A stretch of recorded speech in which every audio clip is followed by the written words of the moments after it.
तर नमस्कार मंडळी, तुमच्या सगळ्यांचं सहर्ष स्वागत आहे आपल्या नवीन ब्लॉग मध्ये। तर आज आपली ऑर्डर होती आदित्य लॉन्सला अमोल दादा आणि वैष्णवीताईच्या लग्नात, आणि तिथे आम्हाला भेटले रामभाऊ आणि श्यामभाऊ उर्फ बँड के बादशाह। तर मंडळी आपण पोहोचलेलो आहे आदित्य लॉन्सला आणि आपण आता इथे जेवण करू आणि मग लगेच सुरुवात करू आपण सप्तपदी रांगोळीला। जेवण झाल्यानंतरचा नजारा तर बघा, माहोल बनवून टाकला डायरेक्ट। आणि मग काय आपण पण जरा थोडी वाइबिंग वगैरे केली, म्हणजे व्हिडिओ वगैरे काढले आणि लागलो आपण गपचूप कामाला। आमच्या लोकांना लय सोपं वाटतंय सप्तपदी रांगोळी वगैरे, पण काय रात्रीच्या 2 वाजता आम्ही सुरुवात केली होती, 1 तास तर फुल्यामध्येच गेले। मग आम्ही सुरुवात केली रांगोळीला। सत्यजित अक्षरलेखन करत होता आणि मी आणि बंटी फुलं वगैरे टाकायचं काम।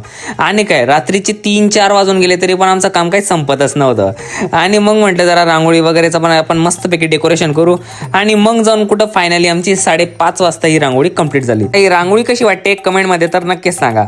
आणि आता आम्ही जातो झोपायला, तर तुम्ही कमेंटमध्ये तोपर्यंत सांगा ही रांगोळी तुम्हाला कशी वाटली आणि फॉलो करायला विसरू नका। चला बाय।